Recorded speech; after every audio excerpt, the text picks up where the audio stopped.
Soyons saints, en partenariat avec Magnificat. Nous souhaitons une sainte fête aux Amédées. Plantez dans votre vie la croix du Christ.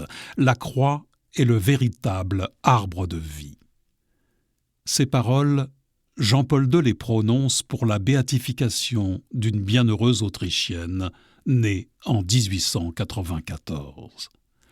Maria Restituta Kafka nourrit dès sa jeunesse le désir de servir les pauvres et les malades et veut devenir religieuse par amour de Dieu et des hommes.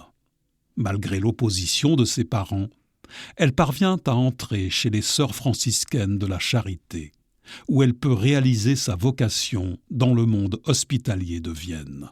Cette sœur infirmière dans l'âme est bientôt connue de tous par ses compétences, sa fermeté, son humour et son courage, si bien qu'on la surnomme sœur Resoluta. Cette religieuse savait aussi vivre. Après chaque opération difficile, elle se rend au bistrot pour boire une grande chope de bière, accompagnée d'une goulache.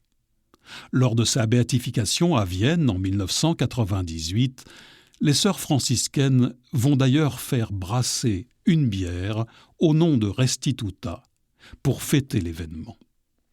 Lorsque le nazisme répand ses erreurs en Autriche, sœur Maria Restituta ne peut pas se taire. Elle commence par refuser de retirer les crucifix des chambres des malades, et lorsqu'une nouvelle aile est construite à l'hôpital, elle a le cran d'y installer des croix partout. Autre anecdote originale, lors d'une perquisition, on retrouve chez sœur Restituta un poème satirique contre Hitler. Le mercredi décembre 1942, elle est finalement arrêtée par la Gestapo. Commence alors dans sa prison de Vienne un véritable calvaire de plus d'1 an. Finalement condamnée à mort, elle reste jusqu'au bout fidèle à sa dévotion au crucifix. Avant d'être exécutée, elle se tourne vers l'aumônier de la prison pour qu'il la bénisse par un signe de croix sur le front. Ses dernières paroles connues sont pour le ciel.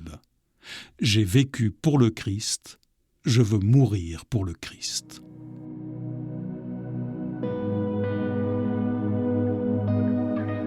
Bienheureuse Maria Restituta, nous confions à ton intercession notre désir de planter solidement la croix du Christ dans nos vies.